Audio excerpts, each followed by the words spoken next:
It's a move that's thrown the issue of missing Aboriginal women into the spotlight once again. Premiers from every province took the unanimous step of calling for a national inquiry into missing Aboriginal women yesterday. While they have thrown their support behind the idea, the federal government has already quashed it, and now local advocates are weighing in. These are the faces of women who are never coming home, missing or murdered along BC's infamous Highway of Tears.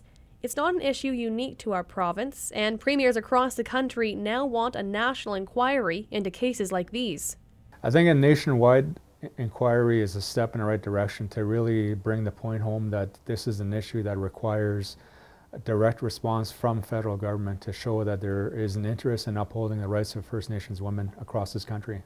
Preston Gano was on the steering committee for the Highway of Tears Symposium.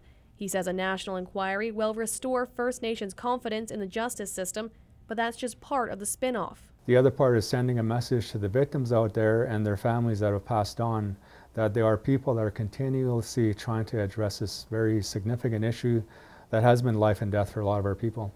Lawyer Mavis Erickson wants action and says as it stands now, there's been little in the way of protecting First Nations women. The women that are being murdered are a whole spectrum of women. They're girls, they're children, and I think that the issue has yet to be addressed in any way.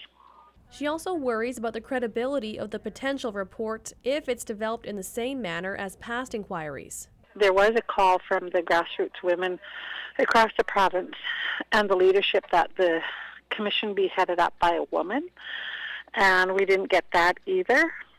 Despite unanimous decision by the premiers, the federal government has nixed the idea. A spokesperson for Justice Minister Peter MacKay says the government has already acted, passing legislation that gives women living on First Nations reserves access to emergency protection orders. I'd like to know exactly what's been addressed in their eyes, because clearly the rest of Canada and all of the premiers in this country have identified that this has not been addressed.